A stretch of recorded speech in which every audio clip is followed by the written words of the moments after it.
Assalamualaikum warahmatullahi wabarakatuh. Baiklah, kami dari kelompok 6 akan menjelaskan materi tentang algoritma greedy.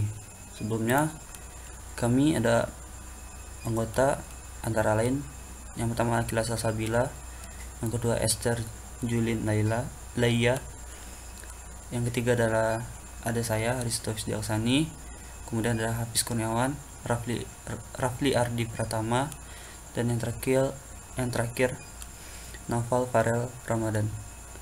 Baiklah, untuk materi sendiri, algoritma greedy itu ada pembagiannya kepada 4 macam. Yang pertama, algoritma greedy itu sendiri. Yang kedua ada algoritma prim, kemudian algoritma Kruskal, dan selanjutnya algoritma Dijkstra. Baiklah, pada kesempatan kali ini saya akan menjelaskan tentang algoritma greedy. Algoritma greedy menurut pengertiannya adalah sebuah jenis algoritma yang menggunakan pendekatan penyelesaian masalah dan mencari nilai maksimum sementara pada setiap langkahnya. Nilai maksimum sementara ini dikenal dengan istilah lokal maksimum. Pada kebanyakan kasus, algoritma greedy tidak akan menghasilkan solusi yang paling optimal. Begitupun algoritma greedy biasanya memberikan solusi yang mendekati nilai optimum dalam waktu yang cukup cepat. Baiklah, dari sini kita dapat mengambil kesimpulan bahwa algoritma greedy itu merupakan, bisa dikatakan sebagai algoritma yang rakus atau mengambil solusi paling optimal dari suatu permasalahan. Jika kita gambarkan dalam bentuk grafik, jika langkah yang benar adalah seperti yang pada warna merah, maka algoritma greedy akan melakukannya dengan cara yang seperti gambar berwarna biru. Kemudian ada skema algoritma greedy. Algoritma greedy disusun oleh elemen-elemen seperti berikut. Yang pertama adalah himpunan kandidat, yaitu adalah himpunan yang berisi elemen-elemen pembentuk solusi. Yang kemudian adalah himpunan solusi. Himpunan solusi sendiri berisi kandidat-kandidat yang terpilih sebagai solusi persoalan. Kemudian ada fungsi seleksi atau selection function, memiliki kandidat yang paling memungkinkan mencapai solusi optimal. Kandidat yang sudah dipilih pada satu langkah tidak dapat dipertimbangkan lagi pada langkah selanjutnya. Kemudian ada fungsi kelayakan, yaitu adalah memeriksa apakah suatu kandidat yang telah dipilih dapat memberi solusi yang layak, yakni kandidat tersebut bersama-sama dengan himpunan solusi yang sudah terbentuk, tidak melanggar kendala yang ada. Kandidat yang layak dimasukkan ke dalam himpunan solusi, sedangkan kandidat yang tidak layak dibuang dan tidak pernah dipertimbangkan lagi. Kemudian yang terakhir adalah fungsi objektif, yaitu fungsi yang memaksimumkan atau meminimumkan nilai dari solusi, misalnya panjang lintasan, keuntungan, dan lain-lain. Assalamualaikum warahmatullahi wabarakatuh. Perkenalkan, saya Akila Salsabila, NIM 119130127 dari kelompok 6.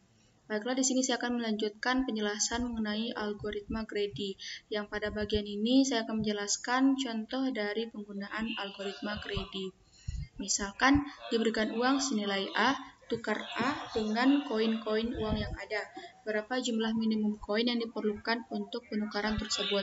Seperti yang sudah dijelaskan bahwa algoritma greedy merupakan jenis algoritma yang menggunakan pendekatan penyelesaian masalah dengan mencari nilai maksimum sementara pada setiap langkahnya. Nah, di sini tersedia koin 1, 5, 10, dan 25. Dan uang senilai A diberikan 32. Cara yang pertama, kita dapat menganalisis soal dengan menggunakan pendekatan dari algoritma greedy. Nah, di sini sudah ditulis bahwa 32 itu dapat dihasilkan dari penjumlahan koin 1 tambah 1 tambah 1 tambah 1 tambah 1 sampai 32. Dapat juga dijumlahkan dengan 5 tambah 5 tambah 5 tambah 5 tambah 10 tambah 1 tambah 1 yang nantinya akan berjumlah 37 koin, dan 32 juga dapat dihasilkan dari 10 tambah 10 tambah 10 tambah 1 tambah 1 yang nantinya akan berjumlah 5 koin serta seterusnya. Nah, karena algoritma greedy ini menggunakan pendekatan penyelesaian masalah dengan mencari nilai maksimum sementara, maka kita juga dapat menentukan nilai yang paling maksimum. Untuk menentukan 32 dari koin-koin yang ada itu 25 ditambah 5 ditambah 1 ditambah 1 hanya 4 koin. Jadi hasil yang akhir ini menghasilkan koin lebih sedikit daripada hasil yang di atas. Dalam penyelesaian soal ini, strategi grading yang digunakan adalah 1. Pada setiap langkah, belilah koin dengan nilai sebesar mungkin dari himpunan koin yang tersisa dengan syarat tidak melebihi nilai uang yang ditukarkan. Berarti tidak melebihi dari 32. Yang kedua, tinjau masalah menukarkan uang 32 dengan koin 1, 5, 10, dan 25. Dan pada bagian ini kita juga telah menjelaskan peninjauan uang dengan koin yang ada. Langkah 1, pilih satu buah koin yang akan bertotal 25. Yang kedua, pilih satu buah koin 5.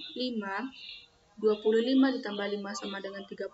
Dan untuk menghasilkan 32, kita cukup menambahkan 1 ditambah 1. Nah, solusi jumlah koin minimum sama dengan 4 solusi. Solusi sudah optimal.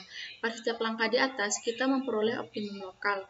Dan pada bagian akhir algoritma, kita memperoleh optimum global. Namun, di sini kita hanya merupakan contoh dari solusi optimum. Terima kasih. Assalamualaikum warahmatullahi wabarakatuh. Di sini saya akan menjelaskan tentang algoritma prime. Algoritma prime ialah sebuah algoritma dalam teori graf untuk mencari pohon rentang minimum untuk sebuah graf berbobot yang saling terhubung. Ini berarti bahwa sebuah himpunan bagian dari edge yang membentuk suatu pohon yang mengandung node, di mana bobot keseluruhan dari semua edge dalam pohon diminimalisasikan. Bila graf tersebut tidak terhubung, maka graf itu hanya memiliki satu pohon rentang minimum untuk satu dari komponen yang terhubung. Nah, langkah-langkah algoritma prime. Langkah 1, yaitu buat sebuah pohon yang terdiri dari satu simpul, dipilih secara acak dari graf. Langkah 2, buat sebuah himpunan yang berisi semua cabang di graf. Lalu langkah 3, ulangi sampai semua cabang di dalam himpunan menghubungkan dua simpul di pohon. Hapus dari himpunan satu cabang dengan bobot terkecil yang menghubungkan satu simpul di pohon dengan satu simpul di luar pohon. Hubungkan cabang tersebut ke pohon. Lalu algoritma prime dalam pseudocode. Prosedur prime. Input G, graf, output T, pohon. Oke, kurawal membentuk pohon merentang minimum T dari graf terhubung G. Masukkan graf berbobot terhubung G sama dengan V, E, yang mana V itu himpunan simpul-simpul dan E himpunan sisi yang menghubungkan simpul di graf. V mutlak sama dengan N. Dan output atau keluaran, pohon merentang minimum T sama dengan V, E. Dideklarasikan integer I, P, Q, U, V. Algoritma cari sisi P, Q dari E yang berbobot terkecil. T kurawal P, Q, for untuk I, dan 1 ton N min 1 du. Pilih sisi UV dari E yang berbobot terkecil namun bersisian dengan satu simpul di dalam T. Dibintangkan dan N for E. E itu himpunan sisi yang menghubungkan simpul di graf. Sedangkan E aksen himpunan sisi-sisi yang menghubungkan simpul-simpul yang ada di pohon. Selanjutnya, algoritma Kruskal. Algoritma Kruskal adalah algoritma untuk mencari pohon merentang minimum secara langsung didasarkan pada algoritma minimum spanning tree. Pada algoritma Kruskal, sisi-sisi di dalam graf diurut terlebih dahulu berdasarkan bobotnya dari yang terkecil ke yang besar. Sisi yang dimasukkan ke dalam himpunan T adalah sisi graf G sedemikian sehingga T adalah pohon. Pada keadaan awal, Sisi-sisi sudah diurut berdasarkan bobot membentuk hutan. Hutan tersebut dinamakan hutan merentang. Sisi dari graf G ditambahkan ke T jika tidak membentuk sirkuit di T. Selanjutnya, langkah-langkah algoritma Kruskal. Langkah yang pertama, lakukan pengurutan terhadap setiap sisi di graf, mulai dari sisi dengan bobot terkecil sampai yang terbesar. Langkah kedua, pilih sisi yang mempunyai bobot minimum yang tidak membentuk sirkuit di pohon. Tambahkan sisi tersebut ke dalam pohon.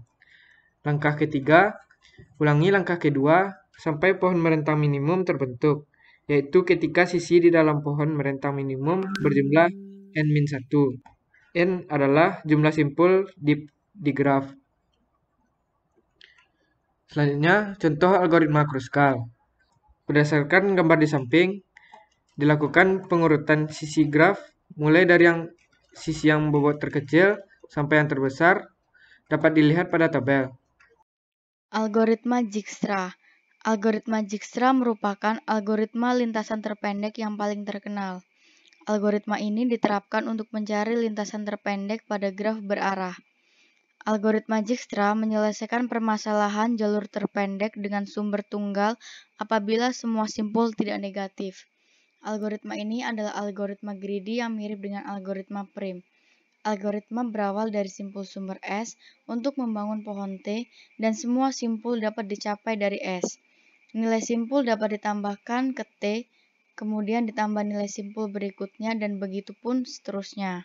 Algoritma Dijkstra secara umum memiliki kriteria yang harus dipenuhi untuk mendapatkan solusi optimum dari jalur terpendek, hampir sama dengan kriteria permasalahan pada pohon merentang minimum. Perbedaan mendasar adalah pada jalur terpendek berupa graf berarah, sehingga kriteria yang harus dipenuhi adalah: pertama, setiap sisi pada graf harus mempunyai nilai atau bobot. Yang kedua, setiap sisi pada graf tidak harus terhubung. Dan yang ketiga, setiap sisi pada graf harus mempunyai arah. Berikut adalah contoh algoritma Dijkstra. Berdasarkan gambar di samping, maka langkah-langkah penyelesaiannya adalah sebagai berikut. Yang pertama, perhatikan terlebih dahulu proses simpul yang mempunyai awal dan yang mempunyai akhir atau simpul tujuan. Yang kedua, mencari jalur terpendek tiap-tiap proses dari keempat jalur tersebut dengan menghitung panjang tiap-tiap jalurnya. Dan yang ketiga, dengan demikian dapat diketahui jalur terpendek dari simpul awal ke simpul tujuan adalah A sampai C sama dengan 10 dan seterusnya.